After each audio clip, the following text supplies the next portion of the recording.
tenho hoje a satisfação de receber nessa série de eventos virtuais que o Centro de Estudos Globais da Universidade de Brasília organiza, a satisfação de receber o embaixador Paulo Roberto de Almeida, que é nosso pesquisador associado, para essa palestra um tema extraordinário, sob o título Estadistas e Diplomatas na Construção do Brasil, do século XIX ao século XXI. E essa palestra se insere numa série que o próprio embaixador Paulo Roberto de Almeida ministra no nosso centro. Essa é a segunda palestra sobre temas relacionados à política externa brasileira, uma perspectiva ampla, esse conhecimento de história e de política contemporânea que somente o embaixador Paulo Roberto é capaz de introduzir, de apresentar com uma síntese tão bem feita.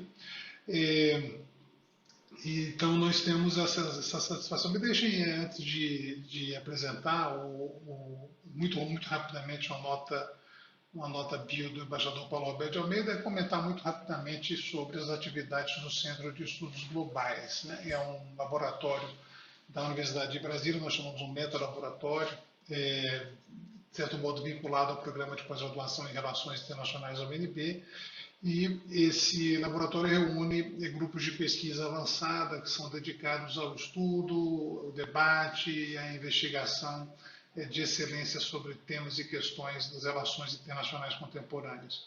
Então, nós empreendemos ações de pesquisa nos nossos grupos de pesquisa, ações de extensão como essa que nós realizamos na manhã de hoje. Nós temos realizado nesse ano de 2021 uma programação muito intensa de palestras, de webinars, de cursos, né?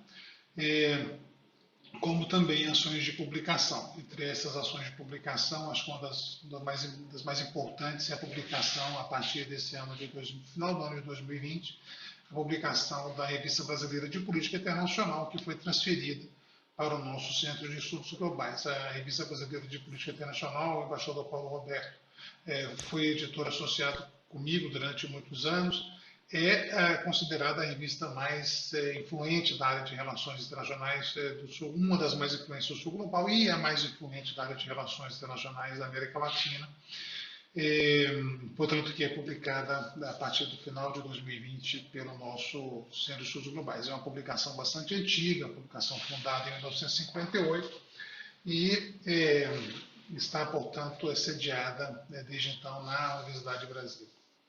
Eu convido a todos os colegas que depois deem uma olhada no nosso site, que se acessem estudosglobais.net e também que, evidentemente, que eu acho que talvez seja o mais interessante, que acompanhem os nossos perfis nas mídias sociais, que é onde nós publicamos as atividades, as notícias de cursos, de webinars, de eventos diversos, né, a publicação dos artigos que têm saído na Revista Brasileira de Política Internacional, especialmente.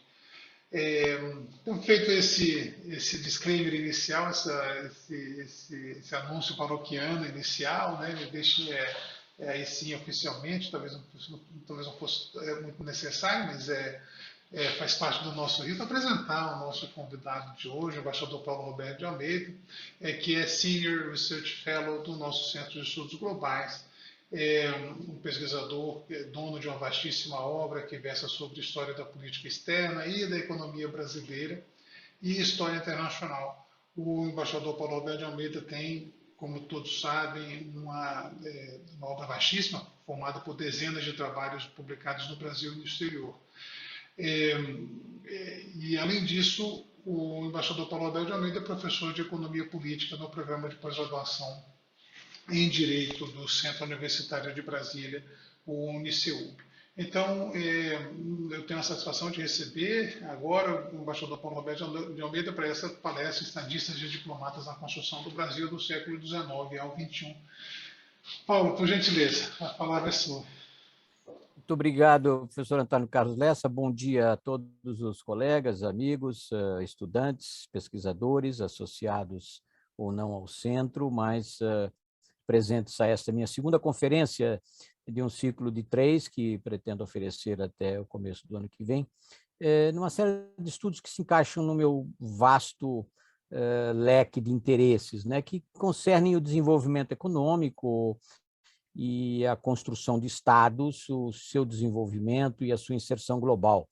E assim eu tenho feito em várias obras. Essa minha palestra, Estadistas e Diplomatas na Construção do Brasil, ela tem origem numa preocupação muito antiga minha, que é com a posição do Brasil no quadro global. Claro, nós sabemos que nos últimos 5 séculos a situação mundial não mudou tanto assim, ou mudou bastante nesse período mais recente, não é?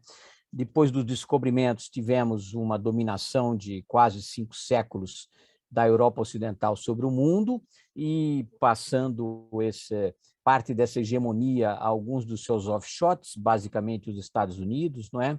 Mas o mundo dos países avançados, desenvolvidos, dispondo de maior renda per capita, bem-estar, começa a se afirmar mais de forma decisiva nos últimos 250 anos, digamos, a partir da primeira Revolução Industrial, Inglaterra, Nova Inglaterra e alguns outros países, poucos na Europa Ocidental.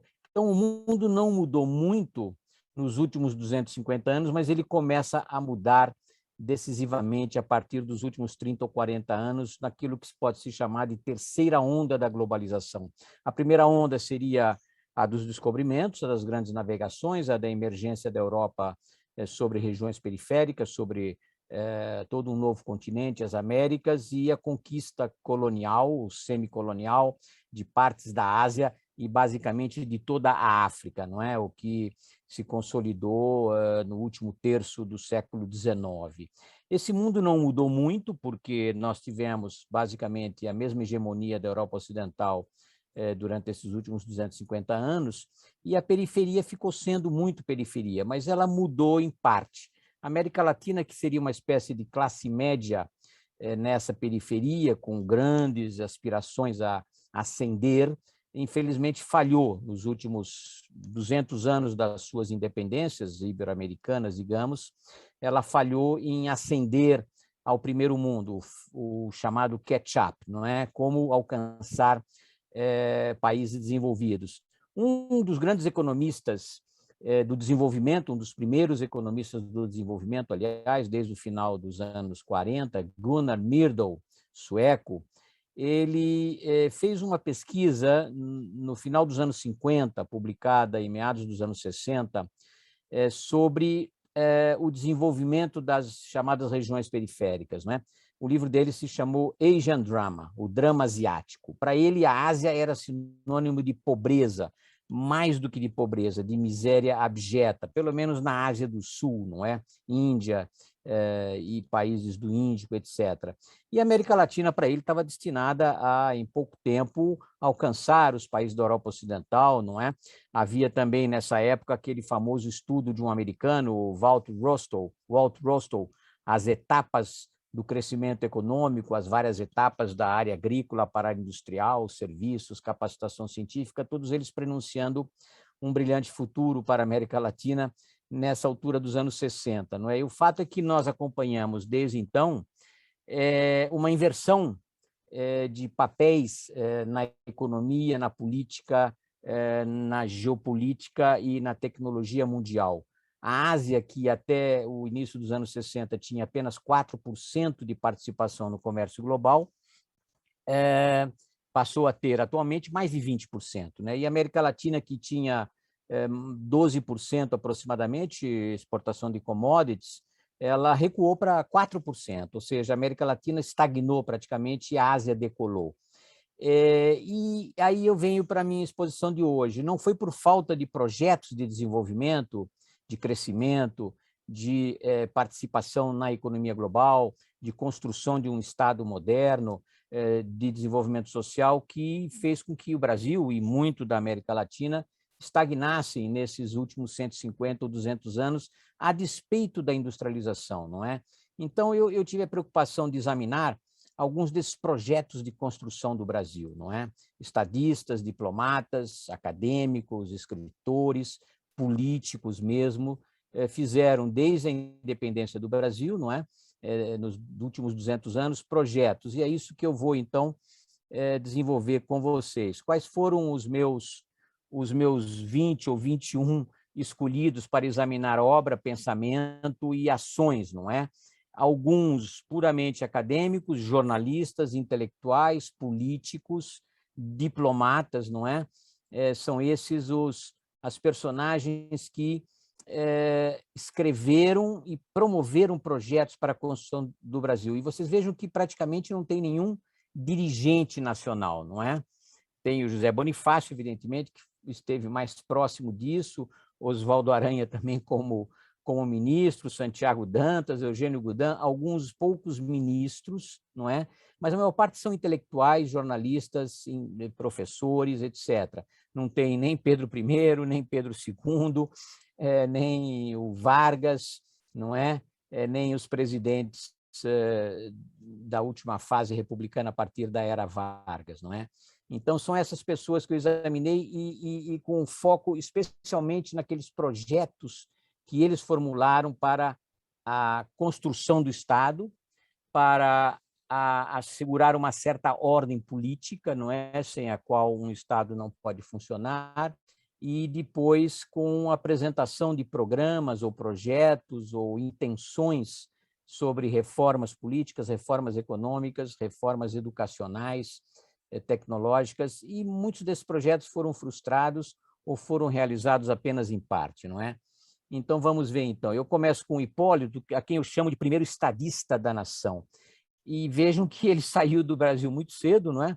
Com 18 ou 19 anos, aproximadamente, para estudar em Coimbra, como faziam todos os filhos de famílias abastadas ou de classe média, que podiam pagar os estudos dos seus filhos em Coimbra, e depois, por circunstâncias vinculadas à Inquisição portuguesa, nunca mais pôde voltar ao Brasil. Mas ele sempre foi um brasileiro de alma, de coração, de intenção, não é? Passou grande parte da vida em Londres, não é? Depois de estar em Lisboa de 1794 a 1805, quando ele foi preso pela Inquisição, ou melhor, 1803 foi preso pela Inquisição, mas depois fugiu. 1805 ele se instala em Londres e aí mora até o final da vida, mas ele começou um projeto que é, ao mesmo tempo, o nascimento da imprensa livre do Brasil e também de construção do Estado, né, de noção do Estado, com o Correio Brasiliense, no momento em que a corte se transferiu ao Brasil. E o Correio Brasiliense foi o grande arauto, propagador de opiniões europeias, de notícias sobre as revoluções europeias e as revoluções da independência nas Américas, e foi o informador das elites brasileiras. Inclusive, na corte, o próprio Dom João VI gostava dele, parece que financiava ele indiretamente, porque ele criticava os ministros do Dom João VI, né? Do príncipe regente e depois Dom João VI. Foi um homem importante, eu recomendo a vocês de consultarem, se não toda a obra dele, são mais de 29 volumes do Correio Brasiliense, pelo menos as seleções que foram feitas. Existem duas. Uma é a antologia do Hipólito, feito pelo Barbosa Lima Sobrinho, já há mais de 20 anos, e outro há mais de 30 anos, aliás, o Barbosa Lima Sobrinho, antologia do Correio Brasiliense. E a outra é a seleção, que está limitada ao tempo da independência, de 1820 a 22, feito pelo Góes de Paula, não é? Naquela coleção de Formadores do Brasil, da editora 34. São dois livros que resumem o essencial. Barbosa Lima Sobrinho, em todo o período do Correio Brasiliense, o Góes de Paula no período da independência, que é o que nos interessa mais de perto. Então, eu analisei todos esses livros, colaborei, aliás, com a reedição do Correio Brasiliense, no último volume de estudos, um capítulo que eu fiz sobre o nascimento do pensamento econômico, é quando o Hipólito critica os tratados de 1810, ainda antes deles serem feitos, né? Já em 1809, ele, sabendo das intenções do Conde de Linhares, enfim, o Dom Rodrigo de Souza Coutinho, que tinha sido seu protetor no passado, mas do qual ele se torna seu inimigo, ele sabia dessas negociações do partido inglês na corte de Lisboa e pôde criticar. É uma crítica que será mantida pelo Roberto Simons nos anos 30 e antes pelo Oliveira Lima, mas que é reproduzida por toda a historiografia econômica do Brasil, né?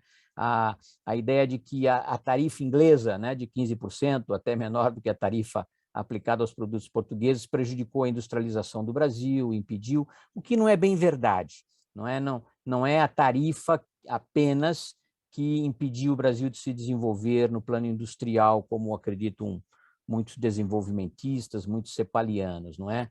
É como eu digo sempre, o rabo tarifário ou o rabo do comércio não pode movimentar o cachorro do desenvolvimento. O cachorro do desenvolvimento exige muito mais em termos de instituições, de políticas, etc. E é isso a que ele se dedicou também, não apenas criticando a tarifa inglesa, os acordos de comércio de 1810, mas também a falta de atração de capitais, de abertura do Brasil ao comércio com todos os países, etc. E ele vai colaborar com o José Bonifácio, que é o nosso segundo estadista, nessa obra, na sua tentativa de eliminar o tráfico, acabar com a escravidão em médio prazo, atrair imigrantes agricultores europeus e abrir o Brasil ao mundo. Ele não conseguiu, mas o testemunho que ele deixou nessa obra é extremamente relevante, eu convido vocês a lerem. O nosso segundo, justamente, é o José Bonifácio, que passou 30 anos na Europa, desde que ele foi para Coimbra também estudar, se especializou em mineralogia, ciências naturais, e passou 10 anos circulando por todas as academias da Europa, praticamente toda a Europa, inclusive na Suécia e na Noruega, e voltou ao Brasil já com 56 anos, em 1819. Existe, aliás, um belo volume editado pela Comissão de Estudos do Bicentenário da Câmara dos Deputados, feito pelo José Teodoro Menck, que é funcionário da Câmara e historiador, fez um livro em 2019 em homenagem aos 200 anos do retorno do José Bonifácio. É um belo livro, não é, que consolida todos os projetos que ele fez para o Brasil, aliás, desde que ele esteve em Portugal, tratando da pesca da baleia, das florestas, da recomposição das florestas que estavam sendo devastadas já na Mata Atlântica, e quando ele voltou, foi para São Paulo, Santos, mas pelos seus conhecimentos foi logo atraído a partir da Revolução do Porto de 1820, quando se constituem as Cortes de Lisboa e se elegem representantes em Portugal. O Brasil também elege os seus representantes, né? E são eleitos vários brasileiros, 76 para irem às Cortes de Lisboa, apenas 46 irão, mas o José Bonifácio, por exemplo, é autor de instruções à delegação de São Paulo às Cortes de Lisboa, porque o Brasil não estava representado como o Brasil, e sim pelas suas capitanias, não é? Que logo serão transformadas em províncias. As capitanias enviam representantes às cortes, muitos nos vão, e, de certa forma, aqueles que eram do norte e nordeste votam com os portugueses e aprovam a Constituição Portuguesa de 1822, não é? E os que estavam mais ao sul, digamos, São Paulo, Rio, Minas, são contra, tanto que muitos deles criticam as cortes na tentativa de recolonizar o Brasil e são até atacados, agredidos, têm que fugir via Inglaterra, e muitos desses irão para a Assembleia Constituinte do Brasil, de 1823, inclusive o José Bonifácio, não é? Ele, aliás, pelos seus conhecimentos, foi atraído para a corte, para a regência, digamos, do Dom Pedro I, depois que o Dom João VI volta a Portugal, em abril de 1821, ele se torna o primeiro brasileiro a integrar um governo português no Brasil, ou seja, o governo da regência dirigida pelo Dom Pedro, não é? Ainda príncipe Dom Pedro. Ele foi o único brasileiro encarregado dos negócios do interior e dos negócios estrangeiros. Será, aliás, na independência, o primeiro chanceler do Brasil. Existe um belo livro do meu colega historiador, José Henrique dos Anjos, está na Biblioteca Digital da FUNAG, sobre Andrade Silva, ou José Bonifácio, o primeiro chanceler do Brasil. Recomendo a vocês lerem, porque ele trata, inclusive, das atividades de cientista do José Bonifácio na Europa e do seu comando que ele exerceu quando houve a invasão napoleônica. Ele comandou um batalhão acadêmico de Coimbra contra as tropas francesas, não é?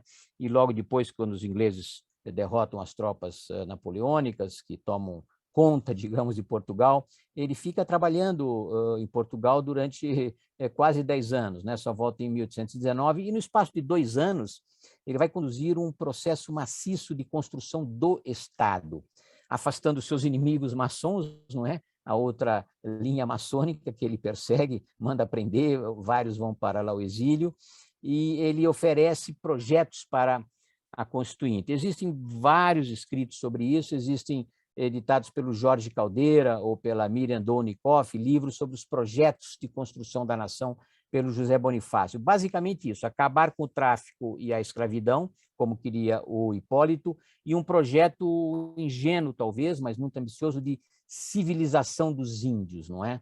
E ele teve muitos outros projetos para universidades, educação universal, etc., mas foi derrotado, né? A Constituinte foi fechada pelo Dom Pedro no final de 1823, ele mesmo foi exilado para a França, onde ele edita esses seus projetos sobre a escravidão, e depois ele volta mais tarde para ser o tutor do príncipe Dom Pedro, não é? O filho que ficou como imperador do Brasil, mas com regência durante 10 anos, não é? Ele acaba morrendo em Paquetá, em 1838, mas deixou muitos escritos. Existem muitos trabalhos sobre ele, eu posso recomendar alguns, mas vocês vão encontrar no Jorge Caldeira, na Miriam Donikoff, os melhores, não é? O terceiro que eu coloquei, que é um construtor do Brasil, mas mais conhecido como patrono da historiografia, Francisco Adolfo de Varhagen, ele apenas escreveu uma obra que eu chamaria de proposição, de projeto, muito pouco conhecida e que se tornou mais conhecida nos últimos 10 anos com a edição feita pelo Arno Velling, né? Arno Velling, que foi presidente do IHGB nacional brasileiro, claro, e que atualizou ortograficamente lá o Memorial Orgânico.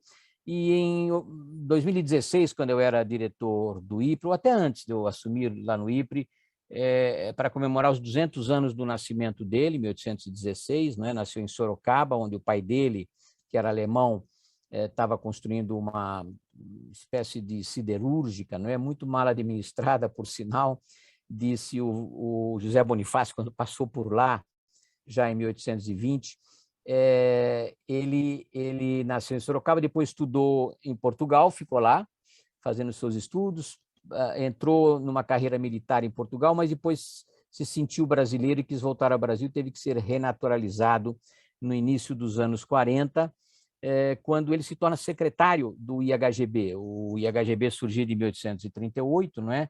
A revista do IHGB, fundada em 1839, ele se torna um secretário, depois secretário perpétuo ou algo assim, e daí depois ele se liga muito à corte, ele é um cortesão. A história que ele faz na História Geral do Brasil, 5 volumes, não é? O último sobre a independência, editada já depois da morte dele, é uma história cortesã, que defende sempre a postura do Rio de Janeiro e não ataca muito os revolucionários de Pernambuco, de 17 ou de 24, aquelas revoltas regionais. Mas esse memorial orgânico foi feito quando ele estava já em Madrid. Ele era um pesquisador, digamos, ele tinha sido incorporado como attaché na carreira diplomática para copiar arquivos coloniais em Portugal e na Espanha, não é, durante o período da União dos Reinos Ibéricos, e ele estava lá, e aí ele resolve escrever esse memorial orgânico, que é muito interessante. Recomendo também, na Biblioteca Digital da FUNAG, procurar pelo Varhagen ou pelo Arno Velling, vocês vão encontrar um livro editado. Eu fiz uma atualização desse memorial orgânico. Ele propunha 6 coisas, basicamente, não é? De mudar a capital, que foi feito só em 1960, de resolver as pendências de fronteiras ainda, que foi feito uns 40, 50 anos depois pelo Barão do Rio Branco, digamos, mas vários outros projetos sobre a integração do Brasil por canais, por ferrovias, transportes modais, defesa, uma nova divisão do Império, saindo daquelas capitanias que vinham de 1530, 1540, não é? E também atrair imigrantes europeus. E na parte da escravidão, ele continuou apoiando o Império, achava que devia acabar com a escravidão, mas muito lentamente, não é? Não falava em libertar escravos, falava em civilizar os índios, mas por uma espécie de retomada das entradas e bandeiras, não é? Que capturavam índios para serem convertidos em escravos praticamente, mas ele queria educar os índios para se tornar bons cristãos e bons cidadãos ou bons súditos do império. O resto da história dele, que é muito interessante, é a base, como diz o José Honório Rodrigues, mas é uma história, como eu digo, Rio de Janeiro cêntrica, né? Defesa do império sempre contra as tendências federalistas ao sul ou ao norte, nordeste do Brasil. Então, é isso. O próximo é um frustrado. Tem uma famosa biografia do Jorge Caldeira, muitos terão lido, não é? Antes dele, teve uma biografia de 1926 pelo Alberto Faria. Alberto Faria era um rico que comprou a mansão do Irineu Evangelista de Souza em Petrópolis, né? A mansão que estava em decadente, esquecida, ele comprou, e daí ele foi pesquisar, escreveu uma bela biografia do Irineu Evangelista de Souza. Depois, o memorial que ele fez quando ele vai à falência, inclusive provocado pelo governo, ele tinha muitos inimigos nos gabinetes do Império, não é? Esse memorial foi publicado já nos anos 40, integralmente. Deve estar disponível, como muitos dos livros que eu estou falando, na biblioteca do Mindlin, que está no Instituto de Estudos Brasileiros da USP. Mas se vocês botarem Biblioteca Mindlin, vocês vão achar todos esses livros, o Correio Brasiliense, trabalhos do José Bonifácio, o próprio Varhagen, e também esse memorial aos credores, não é? Ele foi um homem antes do seu tempo, porque ele tinha uma educação inglesa ou escocesa, não é? Pelo dono da loja em que ele trabalhou como jovem, e ele adquiriu também princípios da economia liberal inglesa, não é? Então, ele era pela abertura do Brasil, ele era pela industrialização, ele era mais papelista do que metalista, não é? Para estimular os negócios. E, com isso, ele se chocou contra muitos dirigentes dos gabinetes, não é? Que tinham uma visão mais conservadora, seja de finanças, seja da economia, ou da manutenção da escravidão, do latifúndio, não é? A lei de terras era uma lei anti-reforma agrária, na verdade, não é? O Código Comercial ajudou um pouco, mas não muito. E ele também é criticado, porque ele também se beneficiou dessas concessões dos alvarás régios, das permissões, não é? O Império e o início da República Velha no Brasil trabalharam muito na base de PPPs. O que são PPPs? Parcerias público-privadas, ou seja, um privado resolve pedir permissão para explorar um determinado serviço de transporte, de navegação, de iluminação, até de instalação de indústrias, não é? Estaleiros, e com isso ele é autorizado pelo parlamento, não é? Pela Assembleia Geral, ou diretamente pelo gabinete, que oferece uma garantia de rendas, é a chamada garantia de 6% de juros anuais, caso eles não façam isso por lucros.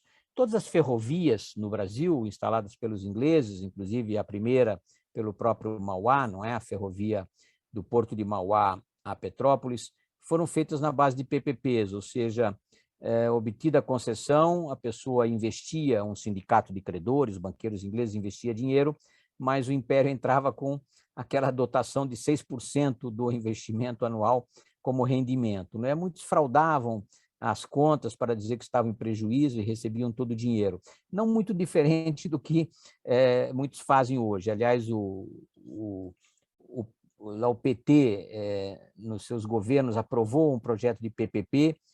Acho que poucos projetos saíram do papel, não é? E as que saíram sob regime de concessão tinham tantas restrições e critérios que praticamente não funcionaram, não é?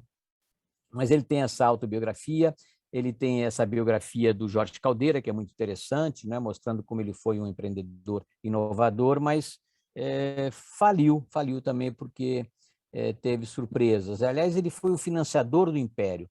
Como vocês sabem, o nosso parlamento, muito legal, não podia aprovar empréstimos estrangeiros do Brasil para os seus aliados no Uruguai, ou no Paraguai, ou em qualquer outro lugar. O Barão de Mauá, enfim, Visconde de Mauá, que tinha bancos lá no Uruguai, emprestava o dinheiro e recebia no Brasil em R$ 1.000, não é? Emprestava patacões lá no Uruguai aos aliados do Império e recebia sob a forma de participação nas suas empresas no Brasil. É um formato ainda muito em voga hoje em dia, não é? Tobias Barreto, eu coloquei esse nome, que não é exatamente um construtor do Brasil, mas foi um inovador no pensamento jurídico e até no pensamento social, um feminista avant la lettre, porque a minha cadeira no Instituto Histórico e Geográfico do Distrito Federal é Tobias Barreto. Não é? Quando me convidaram para integrar, eu recusei, porque me ofereceram primeiro a cadeira Getúlio Vargas, que eu recusei imediatamente, não queria nenhum ditador, depois a do Olavo Bilac, não é?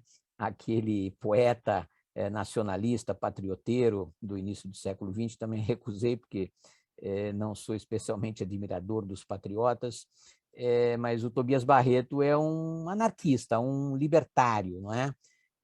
Aprendeu alemão sozinho, leu no original juristas alemães, inclusive, se não me engano, Marx, não é?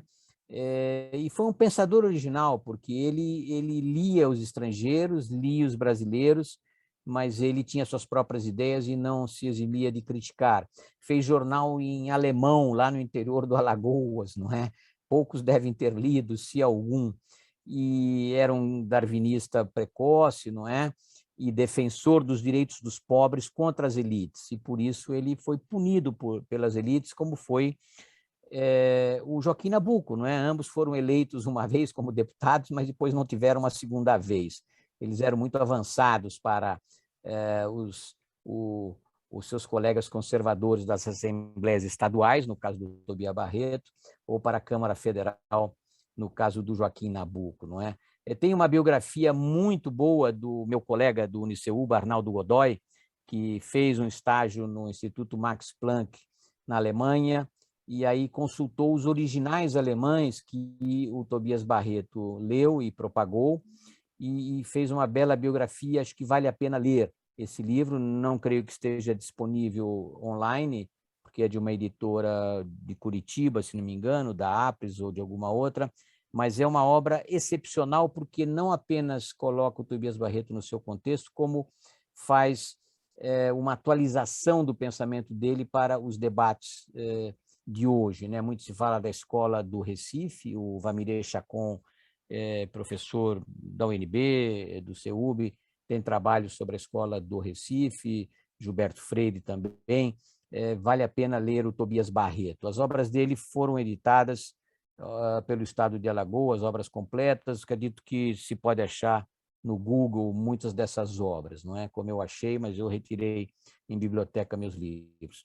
Bom, Joaquim Nabuco era um monarquista e sempre foi um monarquista, como o seu amigo, o Barão do Rio Branco, né? O José Maria Paranhos da Silva Júnior, da Silva Paranhos Júnior.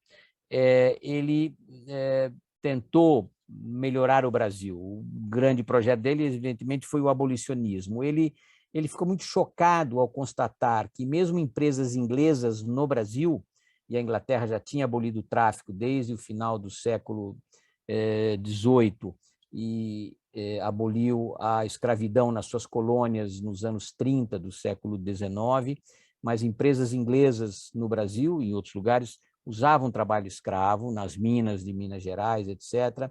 E ele, cansado do Brasil, perdeu a oportunidade de seguir como deputado, foi ao abrigo do Barão do Penedo, que era ministro em Londres, passou uns tempos lá na Inglaterra, e aí tomou contato com a mais antiga ONG que existe no mundo, que é a Anti-Slavery Society, não é? Primeiro ela surgiu já no início do século XIX como uma sociedade basicamente inglesa.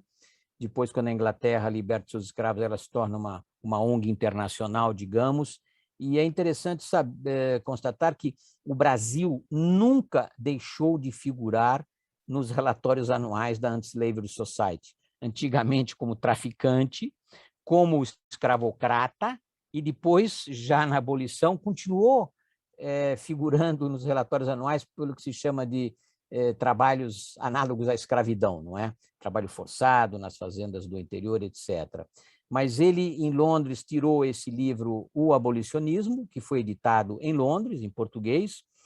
Vocês encontram ele na Biblioteca Mindlin também, e tem muitas edições.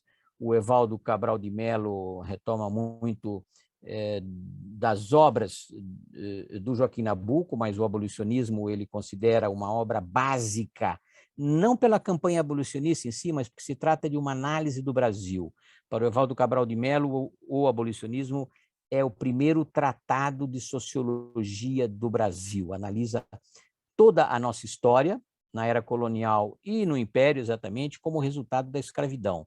Os escravos foram a argamassa, os tijolos da construção da nação, e, infelizmente, o grande projeto dele, que era uma abolição, e quando ele era deputado, ele até apresentou um projeto com abolição em 10 anos, com remuneração aos proprietários de escravos, né? Acabou vindo 2 anos antes, sem remuneração.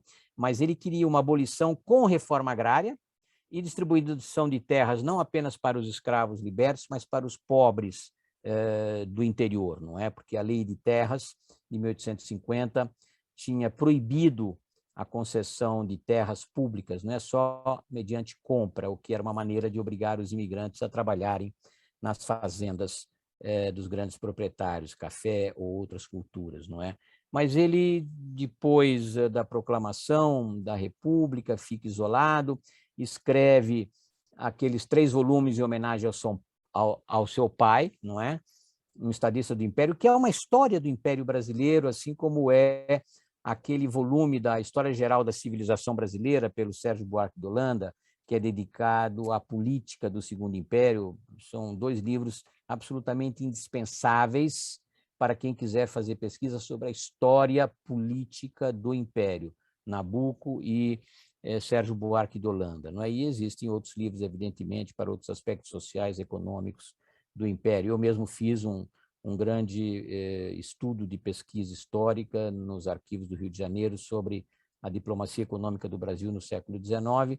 Hoje está disponível em 2 volumes na Biblioteca Digital da FUNAG, né? Formação da Diplomacia Econômica no Brasil.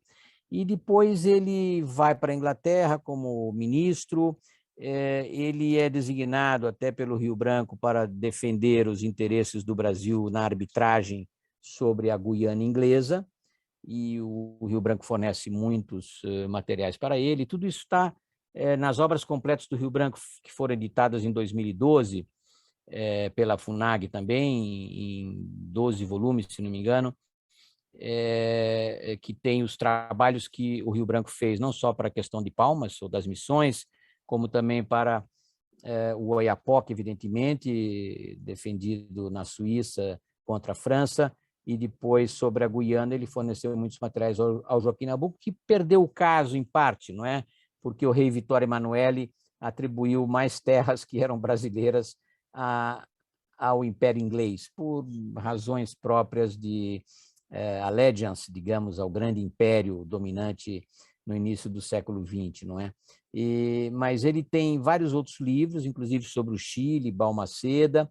Fernando Henrique Cardoso escreveu uma bela introdução a Balmaceda, uma tragédia chilena, e depois ele é designado o primeiro embaixador do Brasil. O Brasil nunca teve embaixadores antes do Joaquim Nabuco, junto aos Estados Unidos em 1905, preparando a segunda conferência americana, né? A primeira tinha sido aquela convocada pelo Blaine, em 1889, o Brasil ainda era império, era para fazer uma ALCA, já 120 anos atrás, não é? Uma ALCA, uma união aduaneira até, e até união monetária, mas Brasil, Argentina e outros países refugaram essa ideia, mas o Brasil, que começou como império, terminou como república e teve uma certa adesão ao americanismo, não é? O Partido Republicano, que tinha sido criado em 1870, dizia: nós vivemos na América, somos americanos, mas, na verdade, se fez um acordo comercial. Salvador de Mendonça, cônsul em Nova York, e depois ministro em Washington, um acordo que foi cancelado 2 anos depois pelo presidente o presidente, esqueci o nome dele, Cleveland, o mesmo que julgou o caso das missões Rio Branco contra Zeballos, né? E ele se torna muito pró-americano, pela frustração, talvez, nessa negociação com a Guiana Inglesa, sobre a Guiana Inglesa, resolvida em favor dos ingleses pelo Vittorio Emanuele. Ele se torna muito anti-europeu e se torna muito americanista, ou pró-americano, americanófilo, né? O Oliveira Lima se afasta e o critica muito, né? Porque nessa conferência de 1906, não é, em que o Brasil hesitou entre Europa e Estados Unidos, o Rio Branco tinha noção dos nossos interesses europeus, a Inglaterra ainda era o primeiro comerciante, não é? Apesar do café exportado para os Estados Unidos, e o Oliveira Lima critica muito, tem um livro pan-americano, Estudos Pan-Americanos, se encontram na biblioteca da UNB, de 1907, mas uma edição posterior, com as críticas do Oliveira Lima, que fazia críticas a todo mundo, né? Ao Barão do Rio Branco, à diplomacia brasileira, etc. Foi um grande diplomata, mas no final também um pouco frustrado por não ter conseguido transformar o Brasil. Bom, eu não vou falar muito sobre Rio Branco, todo mundo conhece, é o nosso santo protetor, está à direita de Deus Padre lá no céu, não é? Todos os diplomatas reverenciam o Rio Branco, geralmente por algumas frases dele, não é?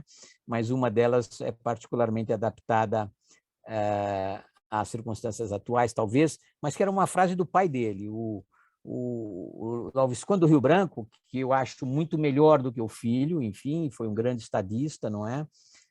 Teve seus entreveros lá no gabinete por causa dos assuntos do Prata, mas o Visconde já dizia que em política externa não se deveria ter uma postura partidária, naquela época, entre conservadores e liberais, não é? E o Barão, no primeiro discurso que ele faz ao desembarcar no Brasil, em dezembro de 1902, eles levam ele ao Clube Naval, e lá ele pronuncia as mesmas palavras do pai: não vim para servir a partidos e sim ao Brasil. Me afastei da política interna, ele foi um deputado um pouco medíocre, não é? E ele realmente serviu ao Brasil, ao Itamaraty, mas sobretudo a si próprio, não é? Ele era muito orgulhoso, escrevia artigos com outros nomes para atacar os seus inimigos, mas ele era incontornável, porque ele tinha o domínio absoluto da política mundial, tendo vivido 26 anos na Europa, mas ficado nos Estados Unidos na época da ascensão imperial dos Estados Unidos, a última década do século XIX, não é? Ele tinha um conhecimento perfeito da geopolítica mundial. Ele foi ministro em Berlim, quando a Alemanha estava justamente crescendo, a Prússia, sobretudo, não é? E invadindo economicamente toda a Europa Central. Ele tinha uma noção muito perfeita e era muito equilibrado. Então, ele deixou poucas obras escritas, né? Tem uma história do Brasil dele, tem vários outros escritos, mas, sobretudo, as memórias que ele fez sobre os limites, elas têm uma noção de política externa. E, sobretudo, nas mensagens que foram à Assembleia, à Câmara dos Deputados, não é? Para aprovação daqueles acordos, ele explicava exatamente o que o Brasil tinha defendido, o que tinha ganho, quais eram os interesses das potências europeias que estavam numa espécie de recolonização da África, certamente, da Ásia, em parte, da América Latina, aonde possível, não é? E ele tentou construir uma aliança com a Argentina, mas foi muito difícil. A Argentina era muito arrogante, porque ela tinha se desenvolvido muito nesse período, não é? E ela não tinha muita noção dos interesses brasileiros. Vamos passando. Bom, Oliveira Lima eu não vou me estender muito, porque ele não teve grandes cargos. Ele foi ministro em diferentes países, inclusive no Japão, escreveu um belo livro sobre o Japão. Ele teve na Venezuela 100 anos antes do Chaves e descreveu o coronel Cipriano Castro como um Chaves avant la lettre, e ele escreveu muito sobre a história do Brasil, evidentemente, né? Sobre a nossa independência, sobre Dom João VI, sobre Portugal, Dom Miguel e Dom Pedro, etc. E tem uma bela história dele como, digamos, pensador das relações exteriores por uma diplomata, Maria Teresa Foster, está na biblioteca digital da FUNAG também, uma tese de CAI.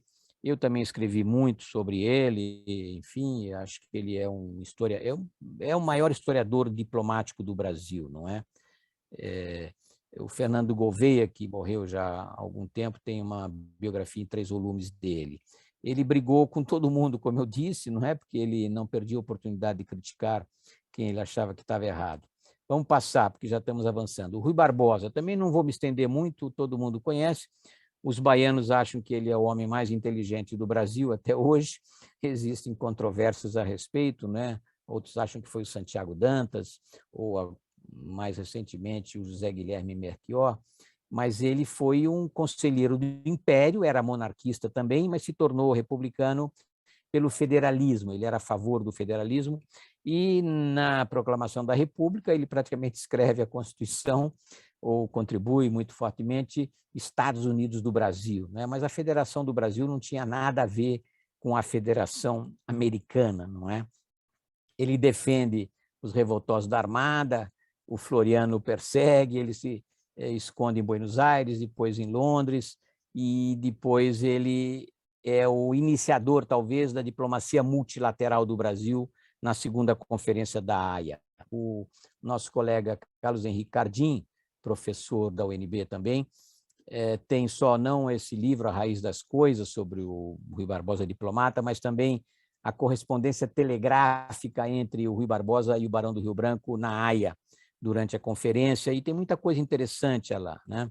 E ele, em 1916, vai para a Inglaterra como enviado, como embaixador plenipotenciário das comemorações do primeiro centenário da Argentina. A Argentina estava no auge do seu desenvolvimento. Ele tem ali uma parte de elogios à Argentina, dizendo: olha, a Argentina é o futuro, é o desenvolvimento, é o progresso, ela nunca vai afundar. Ele parece que não foi um bom profeta, pelo menos naquela época ele tinha uma certa razão.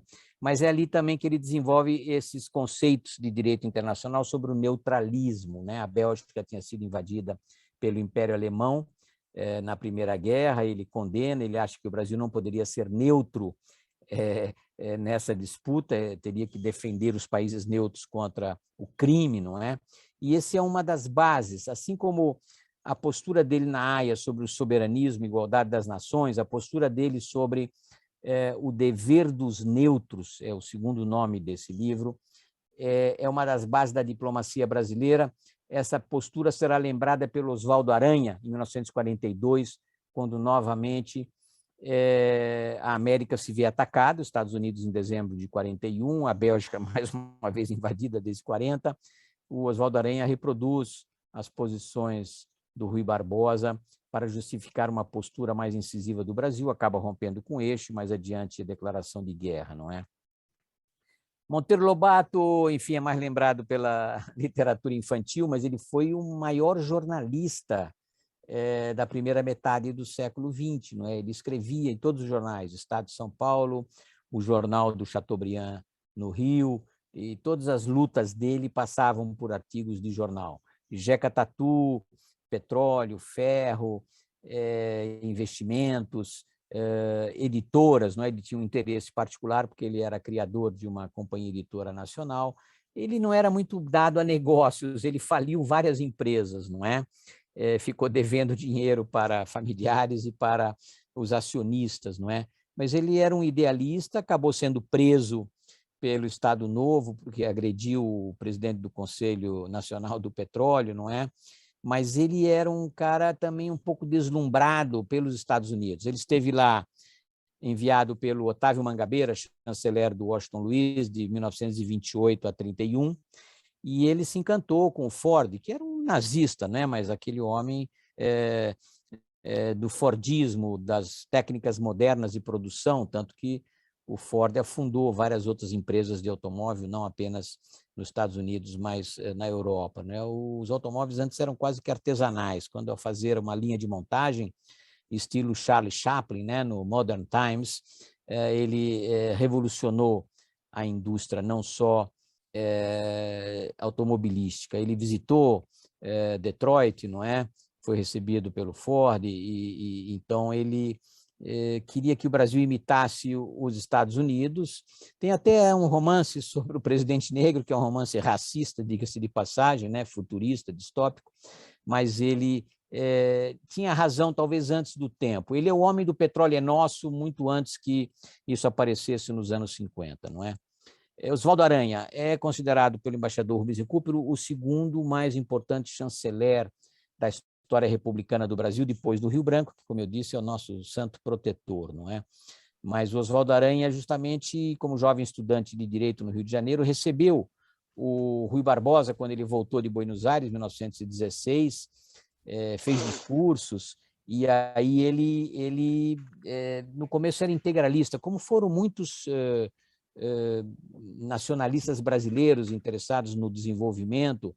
No início dos anos 30, quando foi criado o Partido Integralista, em 1932, muitos se seduziram pelas ideias, inclusive Miguel Reale, que depois se torna um grande liberal, o próprio Santiago Dantas, Galotti, vários outros. Oswaldo Aranha também teve simpatias integralistas ou fascistas, digamos, no final dos anos 20, não é?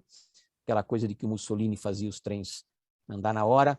E ele, antes de ser designado como embaixador, ou antes de assumir o posto de embaixador nos Estados Unidos, aliás, o primeiro golpe do Getúlio Vargas contra ele, né, porque ele poderia ter sido eleito presidente pela Assembleia Constituinte em 34, mas o Vargas o mandou para Washington antes da eleição. Ele foi eleito pela Constituinte, não por eleições diretas. Ele passou pela Itália. Ele tinha intenção de se entrevistar com o Mussolini, não conseguiu, mas encontrou com o Conde Ciano, o ministro das Relações Exteriores da Itália, e se decepcionou, porque viu um país muito mais bagunçado do que ele imaginava e se preparando para a guerra, muito militarista. Já era o fascismo em toda a sua pujança, digamos assim, início dos anos 30, né? E ele aí vai para os Estados Unidos, é recebido pelo Roosevelt para suas credenciais, não falava inglês, mas aprendeu em 6 meses e depois se tornou um dos embaixadores, talvez o embaixador mais recebido pelo Roosevelt entre 34 e 37, até mais do que embaixadores de outros países grandes, inglês ou francês ou outros, não é?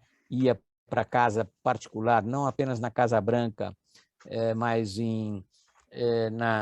na residência do Roosevelt, lá em Hyde Park, né, ao norte de Nova York, e ele desenvolveu uma boa relação com tecnocratas americanos, com o Cordell Hull, com Sumner Welles, com o próprio Roosevelt, e depois ele renuncia ao posto quando do golpe do Estado Novo, em novembro de 37, mas ele só volta em dezembro para não sinalizar nenhum desconforto entre os dois países e fica até março, num certo exílio interno, quando ele assume o Itamaraty, em março de 38. Assume porque ele queria cuidar do Brasil num sentido que os fascistas do Estado Novo, não é? Góes Monteiro, o próprio Dutra e as inclinações ditatoriais do próprio Vargas, não é? Poderiam levar o Brasil a uma posição argentina, digamos. A Argentina ficou reconhecendo a Alemanha nazista até praticamente 45, não é? E se manteve neutra, mas simpática ao eixo durante toda a guerra, não é? E Oswaldo Aranha não guia o Brasil para a aliança com os Estados Unidos, as nações aliadas, e leva o Brasil à guerra. E ele tem um documento muito importante que vocês leem, por exemplo, no livro do Frank McCann, que é a Aliança Militar Brasil-Estados Unidos, né? O Frank McCann morreu esse ano. Esse livro traz a carta que o Oswaldo Aranha fez ao Vargas, quando o Vargas se encontrou com Roosevelt em janeiro de 43, em Natal. O Roosevelt voltando de uma reunião em Casablanca, parou em Natal como estágio e lá o Vargas o recebe sem Oswaldo Aranha. Sabotou Oswaldo Aranha uma segunda vez ou uma terceira vez, digamos assim, sabotará outra vez em 44, mas é uma carta muito importante porque é um planejamento do Brasil na guerra e no pós-guerra. E ele foi convidado em 44 pelo próprio Cordell Hull, em nome do Roosevelt, para ir a Washington discutir o pós-guerra. Os Estados Unidos estavam fazendo várias reuniões em Dumbarton Oaks para planejar o pós-guerra, a ONU, digamos, eram 4 países, Estados Unidos, Inglaterra, União Soviética e China, China do Chiang Kai-shek. que tinha um papel muito importante na luta na frente do Pacífico Asiático contra o Japão, não é? O Oswaldo Aranha foi convidado em maio de 44, está no livro do Stanley Hilton, né, a biografia do Oswaldo Aranha, foi convidado, mas o Vargas mandou esperar, não sei o quê, depois em agosto de 44, infelizmente, ele sai porque foi sabotado pelo Filinto Miller, pelo próprio Vargas. Foi uma grande perda. Se ele tivesse sido presidente do Brasil, é o que eu afirmo, 34, 38, não teve eleições, 45, 50 ou 55, o Brasil teria sido um país completamente diferente do que foi. Eu não tenho nenhuma dúvida quanto a isso. Eu editei com o Rogério Farias 2 volumes de todas as obras de relações internacionais do Oswaldo Aranha, que também estão disponíveis na biblioteca digital da FUNAG, não é? Fernando Azevedo também nunca teve cargo ministerial, mas foi o maior propositor, junto com o Anísio Teixeira, da escola pública brasileira, da escola republicana, um pouco moldada no modelo francês, depois da derrota em Sedan, mas uma escola democrática, aberta aos pobres, inclusiva, integral, e foi um criador da USP, foi editor da Coleção Brasiliana, foi um grande estadista in pectore, digamos assim, porque nunca pôde exercer as propostas dele, feitas nos anos 20, nos anos 30, nos anos 40, até o final dos anos 50, no novo manifesto da Escola Nova, de 58, junto já com Florestan Fernandes e outros. E esse livro, A Cultura Brasileira, é um monumento à história do Brasil que eu recomendo ler. A mulher do Marcílio Marques Moreira, Maria Luísa Pena Oliveira, tem 2 obras, aliás, sobre o Fernando Azevedo, a tese dela e depois as entrevistas que ela fez com personagens que foram amigos do Fernando Azevedo, que eu recomendo buscar, porque é realmente um personagem esquecido, mas excepcional no plano da educação brasileira, junto com o Anísio Teixeira, que morreu em circunstâncias misteriosas na ditadura, não é? Que era um socialista. Bom, o Simonsen e o próximo personagem, que é o Eugênio Goudin, eu chamo eles de 2 almas não gêmeas, porque eles eram ambos engenheiros, economistas, por serem engenheiros, empresários, não é? E também professores. Roberto Simons, na Escola Paulista de Sociologia dos anos 30, escreveu a famosa História Econômica do Brasil para os seus cursos, e o Eugênio Goudin, professor de Economia Monetária na Universidade do Brasil, do Distrito Federal, durante muito tempo, autor de vários livros, não é? Mas tinham posturas diferentes. O Roberto Simons, na postura tradicional do protecionismo, não é? Fez traduzir esse livro do Mihail Manoilescu, de 1929, Teoria do Intercâmbio Desigual e do Protecionismo. Ele fez traduzir pelo CIESP, o Centro das Indústrias Paulistas, em 31, e publicar, e preservou a noção de planejamento, né? A economia semi-autárquica dos anos 30, e debateu justamente o único debate importante da história econômica brasileira, é o debate sobre a economia política. Eu estou me excedendo nos personagens, vou correr um pouco agora, tá? Eugênio Goudin, todo mundo acha que era um neoliberal ou liberal, clássico, etc. É verdade. Ele era muito parecido com o Visconde de Cairu, que no início do século XIX preconizava a política smithiniana, não é? Ou política, digamos, de vantagens comparativas, que ele até desenvolveu antes do próprio Davi Ricardo. Foi ministro da Fazenda por um breve período, saiu, mas deixou bases para a industrialização do Brasil sob o JK. Raimundo Faoro também nunca teve cargo nenhum, no máximo presidente da OAB, mas escreveu um livro fundamental para compreender o Brasil, que é o patrimonialismo, né? O mal do Brasil é o patrimonialismo, desde Portugal medieval até hoje você tem patrimonialismo, não é? Nas suas diferentes formas, atualização e modernização. Vou passar em cima dele, mas foi um dos fundadores do impeachment do Collor, junto com a AIB e outras sociedades civis, não é? Bom, Santiago Dantas seria o homem mais inteligente do Brasil, integralista na juventude, quis criar um partido fascista brasileiro, não é? E depois ele se converteu ao liberalismo, quando Francisco Campos escreveu a Constituição polaca, de 37, não é? E aí ele se converte à democracia e se converte ao laborismo inglês. Ele sempre foi um trabalhista no sentido inglês, se elegeu pelo PTB, não é? E teve cargos no regime parlamentarista do João Goulart e no regime presidencialista do João Goulart. É uma pena que ele tenha morrido só com 54 anos, porque ele teria sido uma personagem importante da resistência do Brasil ao golpe. Talvez não tivesse havido golpe se ele tivesse continuado, mas ele estava doente, se afastou. O Castelo Branco gostava dele, não quis caçá-lo, não é? Ele morreu logo em seguida.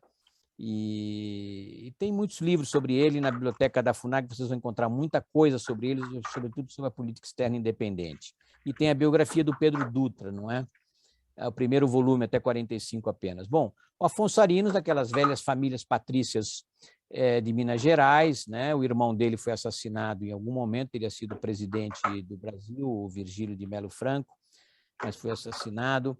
E ele foi um escritor, um intelectual, depois um deputado e depois um senador, e se converteu ao parlamentarismo e escreveu, como o Joaquim Nabuco, a homenagem ao seu pai, Afrânio de Melo Franco, que foi chanceler do governo provisório do Getúlio Vargas de 30 a 34, fez reformas na diplomacia brasileira. Não é? É um grande estadista, um grande pensador. Celso Furtado todo mundo conhece, não vou me deter, eu sempre fui um furtadiano na minha juventude, hoje eu sou mais cético, sobretudo depois que eu li Carlos Manuel Pelais sobre a história da industrialização, que é uma crítica ao Furtado especificamente. O Roberto Martins também faz muitas críticas à formação econômica do Brasil. Nathaniel Leff, um americano que já morreu, tem um livro muito bom sobre o subdesenvolvimento brasileiro, que é numa linha anti-Furtado, não é? Que foi um homem importante, sem dúvida nenhuma, mas que estava muito ligada naquele cepalianismo, que era um keynesianismo adaptado à América Latina. Bom, Roberto Campos, eu já escrevi muito sobre ele, as memórias dele são indispensáveis na história do Brasil, e não vou me deter muito, porque todo mundo tem raiva dele por ter tido razão antes do tempo, né? Ele foi uma espécie de Raymond Aron brasileiro. Gustavo Franco ainda está vivo, claro, é o enfant terrible, né? O menino rebelde do Plano Real, e o Plano Real deve muito a ele, porque quando ele fez a tese em Harvard, foi baseada na estabilização alemã do Hallmarschast, de 1923, com uma moeda indexada e depois, não uma moeda indexada, mas uma moeda vinculada ao padrão ouro, que depois substituiu o velho Reichsmark, desvalorizado em milhões ou trilhões, não é? E ele, com isso, fez a URV, as bases conceituais lá da URV, que foi a base do Plano Real, e até hoje se mantém, apesar de uma inflação de 300%, né? Tem alguém resfriado aqui com o microfone aberto. Bom, termino pelo Recupero, que para mim é o George Kennan brasileiro, não é? Porque é um pensador, além de ser um diplomata, é um formulador de políticas. Se deve a ele grande parte da política americana no Brasil. Eu entrei no Itamaraty em 77, não fiz o Instituto Rio Branco, entrei num concurso direto, mas a única palestra que eu assisti foi a de um jovem, a única palestra que me impressionou agradavelmente, porque todo o resto era déjà vu, ou eu achei muito ridículas, mas o jovem conselheiro Rubens Recupero fez uma exposição genial sobre a política sul-americana do Brasil. Ele esteve não na origem da Pacto da Bacia do Prata, não é, de 74, mas no Pacto Amazônico, tratado da região amazônica de 78, e depois dirigiu a área durante algum tempo, a UNCTAD, evidentemente. Eu servi com ele em Genebra, foi um grande período, somos amigos, sempre nos falamos, mas essa obra dele acho que é incontornável, vai diminuir o copyright do Amado Servo, não é?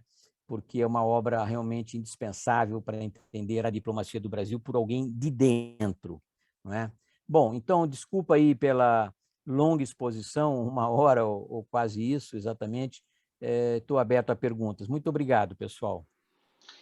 Muito obrigado, Paulo. Foi verdadeiramente extraordinário, né? Acho que uma aula magistral. Acho que se nós tivéssemos um pouco mais de tempo, teria sido extraordinário. Nós temos mais informação sobre esses personagens incríveis, né?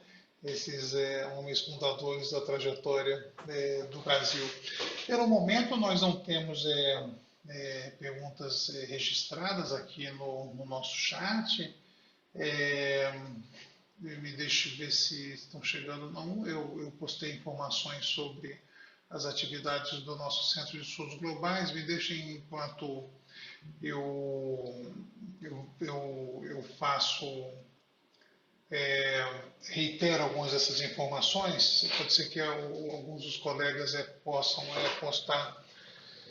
postar perguntas ou comentários, né? Uma pergunta aqui operacional, né, sobre onde a palestra vai ser publicada. Assim que nós concluirmos a atividade de hoje, nós vamos editar, renderizar, e isso vai ser publicado no canal no YouTube do Centro de Estudos Globais. Se acessa por meio do nosso site em estudosglobais.net. E lá também o acesso aos perfis nas redes sociais do nosso Centro de Estudos Globais. Antes de seguir para outros comentários, solicitar também as próximas atividades, né, que nós vamos realizar. Nós já temos as inscrições abertas para um webinar que vai ser realizado no dia 3 de outubro, sobre a ascensão da China, sistema internacional, crise das democracias e governança do clima, com os nossos colegas Eduardo Piola e Daniele Ramos, que são também pesquisadores seniores do nosso Centro de Estudos Globais, com a participação da doutora Tatiana Prazeres, que é professora na Universidade Chinesa e uma das especialistas sobre China contemporânea. Proximamente, no dia 20 de setembro, semana que vem, nós vamos ter uma palestra. Pode interessar bastante aos que fazem pesquisa com fontes primárias sobre política externa brasileira, com o arquivista-chefe, uma palestra proferida pelo arquivista-chefe do Arquivo Histórico do Itamaraty, no Rio de Janeiro, que é o Frederico Ferreira. Essa palestra também está com inscrições abertas, no próximo dia 20, a partir das 10 horas. Finalmente, o curso online Escrever e Publicar um Artigo Científico, que eu mesmo ministro. Essa já é a segunda edição. A primeira edição nós encerramos com um sucesso enorme, com vagas esgotadas, com uma grande lista de espera. E esse curso vai se realizar entre 4 e 25 de outubro, também aqui via Simpla. E nós temos outras atividades programadas, né? Eu tenho a impressão que nós chegamos já perto do que será o nosso semestre letivo na Universidade de Brasília, e provavelmente serão as últimas atividades que nós vamos realizar nesse semestre, né? Deixa eu ver se nós temos alguma pergunta enquanto isso. Queria dizer, enquanto o pessoal se manifesta, eu estou redigindo ensaios sobre cada um desses construtores da nação, como se diz, né? Dentro de alguns meses eu poderei publicar ou um livro ou alguma outra forma de edição, talvez digital, cobrindo bem mais autores do que eu mencionei agora, mas focando, além de uma mini biografia sobre a obra completa, focando o que eles propuseram para o Brasil, ou seja, transcrevendo trechos de escritos, de discursos, de propostas de cada um desses autores naquilo que eles tinham a propor ao Brasil com mais detalhe. Por exemplo, eu mencionei que o debate econômico mais importante, talvez o único, com certa densidade analítica de proposição, que houve na história do Brasil foi aquele famoso entre Eugênio Goudin e Roberto Campos, entre 1944 e 1945. Não me lembro de nenhum outro debate entre economistas com tal densidade de propostas para políticas públicas. E, como eu digo e escreverei, quem venceu o debate no plano teórico foi o Eugênio Goudin, porque ele era um economista com grande formação e muita consistência, mas quem ganhou na prática foi o Roberto Simonsen, porque foram as políticas de planejamento, de intervenção do Estado, de proteção à indústria, de subsídios, que finalmente prevaleceram desde aquela época, desde antes e até hoje, não é?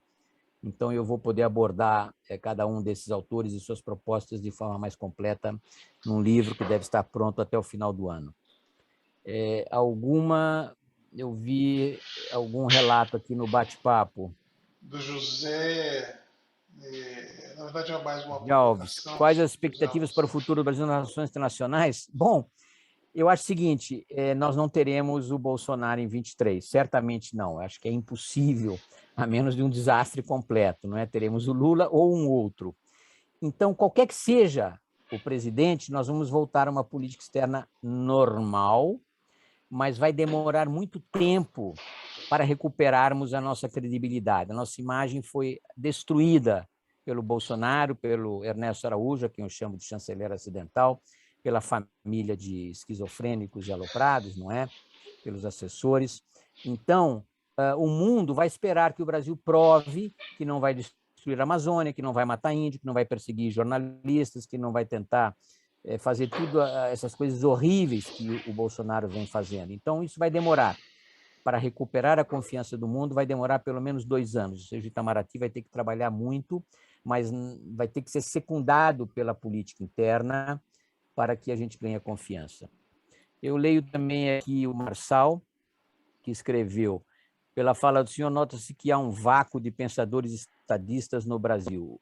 O que razão o senhor acredita que isso ocorre? Isso é um problema do Brasil ou do mundo? Olha, é diferente a gente julgar o Brasil comparado ao resto do mundo nessa coisa de vácuo de pensadores, não é? As nossas universidades não estão entre as melhores do mundo, infelizmente. Temos grandes intelectuais, não é? Eu citei alguns deles, estão aí. Alguns teriam tido projeção internacional e até prêmio Nobel se tivesse escrito em inglês. O Mário Henrique Simonsen, por exemplo, um grande economista, um economista fabuloso em microeconomia, teoria da inflação, se tivesse publicado em inglês, teria ganho um prêmio Nobel de economia, certamente, não é? O José Guilherme Melchior escreveu em inglês, por isso é mais conhecido.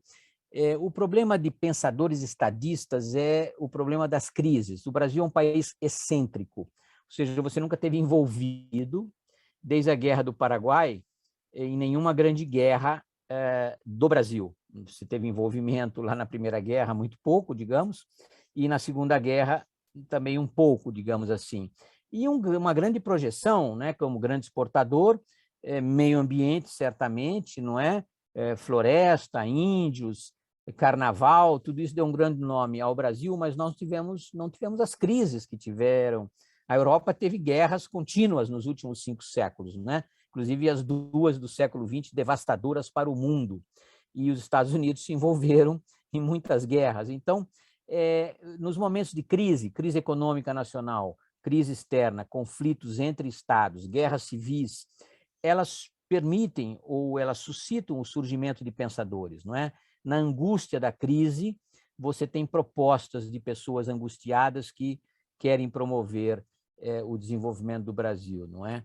O único prêmio Nobel da Paz, se não me engano, da América Latina antes da Segunda Guerra, depois houve outro da Opanal já proximamente, mas foi o do chanceler argentino, em 1936, sobre a Guerra do Chaco, quando o Brasil se envolveu muito mais do que a Argentina na Guerra do Chaco, mas como o chanceler argentino se correspondia mais com o mundo, não é? E o espanhol era uma língua mais vasta do que o português, ele acabou ganhando o Prêmio Nobel da Paz em 36, se não me engano. O Brasil nunca ganhou o Prêmio Nobel de Literatura ainda, fica tentando há muitos anos e tal.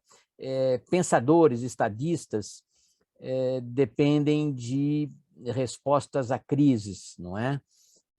Crises internas ou crises externas, em que essas pessoas se destacam. O Brasil teve grandes pensadores, mas numa dimensão mais nacional do que internacional.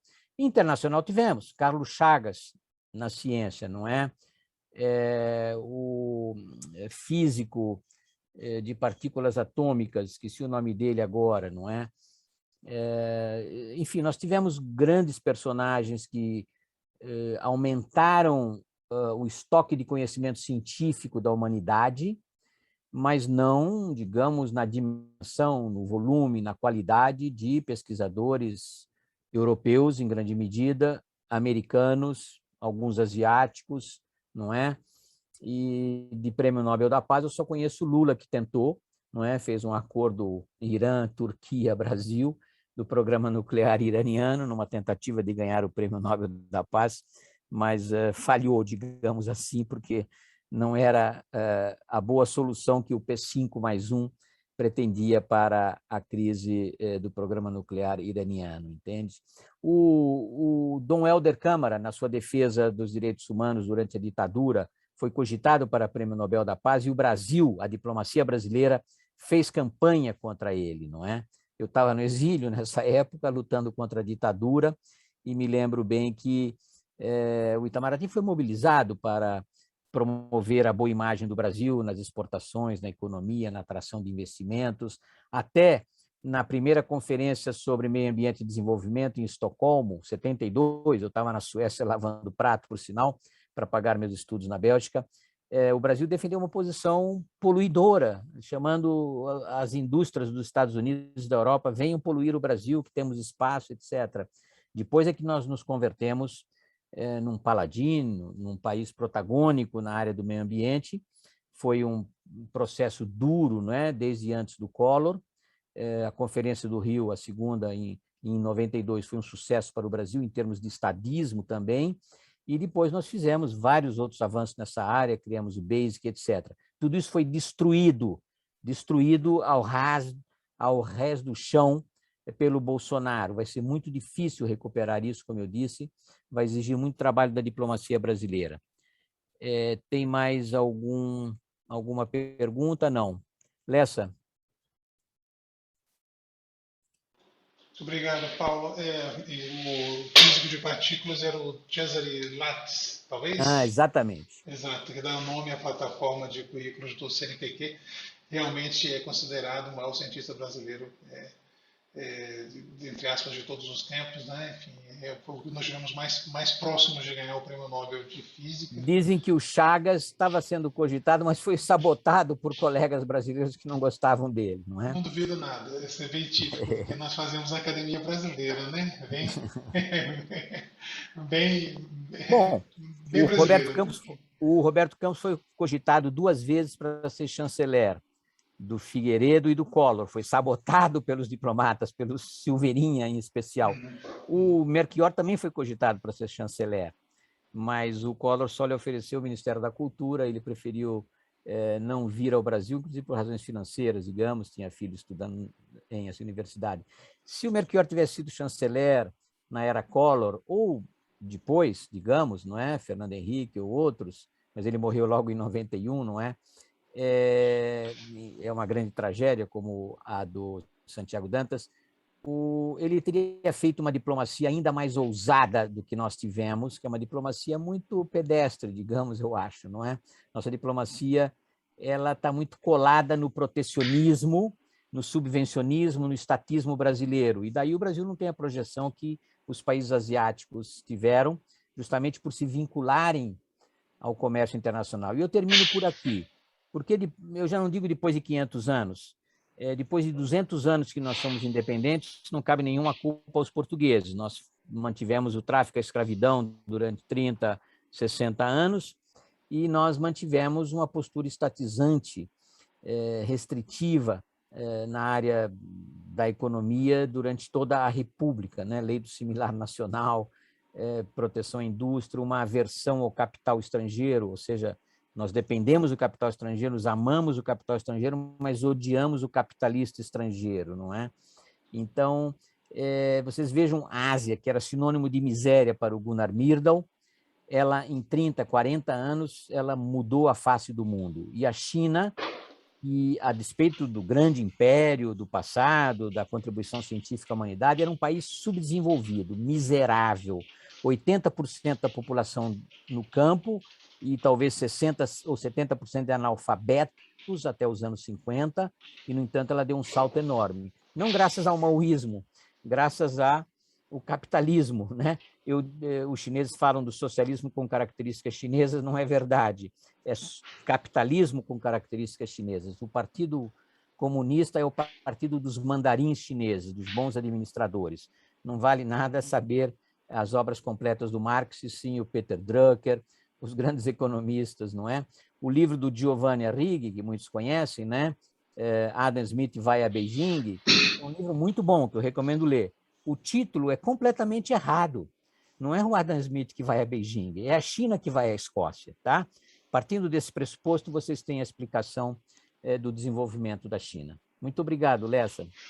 Obrigado, Paulo. Eu acho que nós não temos muito mais. Temos aqui uma pergunta ainda, mas é basicamente um comentário sobre essa questão da política externa contemporânea. Não sei se você quer Olha, eu vou comentar. comentar muito rapidamente, viu? Vocês sabem que eu fui expurgado, felizmente. Eu não tinha nenhum interesse em trabalhar para esse governo. Não sei se vocês sabem, eu tive com o Paulo Guedes ainda no começo de 2018, que me convidou a me associar à equipe econômica. Eu recusei, né, porque eu disse para ele que eu achava o candidato dele muito fraco, para não dizer que eu achava um boçal completo, mas eu vi que ele também não entendia nada de governo, nunca foi tecnocrata, não é? Então, eu recusei. Mas então eu critiquei, desde 18, o candidato, as suas políticas, chamei-o de fascista, não é? E, portanto, fui excluído logo no início desse governo. Mas eu fiz uma tentativa clandestina, secreta, um dia eu vou revelar, de fazer um exercício de reconstrução de uma política externa pós-bolsonarista. Isso já faz mais de um ano. Já foi em 2020, não é? Eu achava em 19 que os militares iriam controlar o Ernesto e o Bolsonaro, não é? Mas não, a coisa continuou horrível. Em mais de ano atrás, em 2020, eu fiz uma tentativa com mais de 60 colegas, clandestinamente, como eu disse, separado, enviei comunicação a todos, embaixadores, chefes de posto, para um exercício que não tinha nada a ver com o governo atual, e sim com o planejamento pós-Bolsonaro, de política externa de reconstrução, que não seria mais voltar ao passado do Fernando Henrique ou do Lula, mas uma nova política externa. Fiz esse exercício durante um mês, tive poucas respostas, tenho todas as respostas, que eu fiz uma brochura, mandei a todos esses colegas contatados, mas como tive poucas respostas, eu desisti. Está certo que era no começo da pandemia, logo em março do ano passado, e isso deve ter perturbado um pouco, né? Tinha 50 mil turistas brasileiros espalhados pelo mundo, e os embaixadores tinham que reembarcar para o Brasil, mas eu desisti. Mas eu fiz uma tentativa de planejamento e um dia eu vou revelar isso, de reconstrução da política externa. Talvez eu escreva novamente, antes das eleições, um planejamento de política externa pós-Bolsonaro. Muito obrigado, então. Bom, excelente, Paulo. Muito obrigado. Eu não vou fazer comentários aqui, os meus comentários sobre essa questão da política externa atual. Acho que depois nós podemos eventualmente, mais ao final do ano, fazer uma mesa redonda sobre isso, né? E que pese o fato de eu ser assim, tremendamente crítico como você também dessa tragédia toda, eu não sou tão pessimista sobre a reconstrução, né? E por um motivo muito simples, eu acho que se fosse essa tragédia toda, né, pra gente, isso um governo de mentecaptos, né, de delirantes, enfim, e ideias delirantes e um grau de demência avançadíssimo, digamos assim, né? Mas se é uma opinião, assim, meu que é passando, se nós reconhecêssemos assim a destruição total da política externa, é porque nós não tínhamos nada muito robusto antes.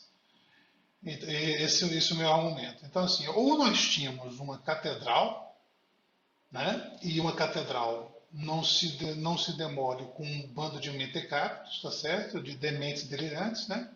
Ou o que nós tínhamos não era propriamente essas coisas todas, né? E um bando de dementes delirantes consegue demolir o custo de reprodução, de restauração é elevadíssimo, né? Eu prefiro acreditar que nós tínhamos uma obra muito mais robusta e que, a partir do dia 1º de janeiro de 2023, dando tudo certo, isso não será tão difícil de ser recalibrado e limpo e recolocado em ordem, mais ou menos como um vendaval que passa e que desarranja as coisas, tira as coisas do lugar, mas com um pouco de energia isso se consegue colocar em ordem. Eu sei que é uma tese antipática, porque é muito legal todo mundo, eu pessoalmente gosto muito de tirar pedra também, com um acadêmico, né? É, mas enfim, talvez não seja a tragédia tão perfeita que a gente está esperando, não por conta da substância, mas por causa do que nós tínhamos antes, que é muito mais robusto do que se imagina, né? Enfim, eu não espero, evidentemente, polemizar com você, enfim, mas é só esse comentário, assim, meio que en passant, tá certo, sobre a política externa do atual momento, né? É, Paulo, eu gostaria, não sei se você quer comentar ainda alguma coisa. Não, eu queria agradecer essa oportunidade e dizer que eu estou sempre à disposição de vocês para qualquer empreendimento intelectual, né? Porque eu só estou reduzido ao meu computador atualmente, a palestras online. Vou me afastar do Itamaraty dentro em breve, não é? Mas eu tenho muita confiança nos jovens. Vocês veem que eles mantiveram o nome do patrono dessa turma, né? Contra a oposição do governo, do próprio chanceler José Jobim, assassinado pela ditadura.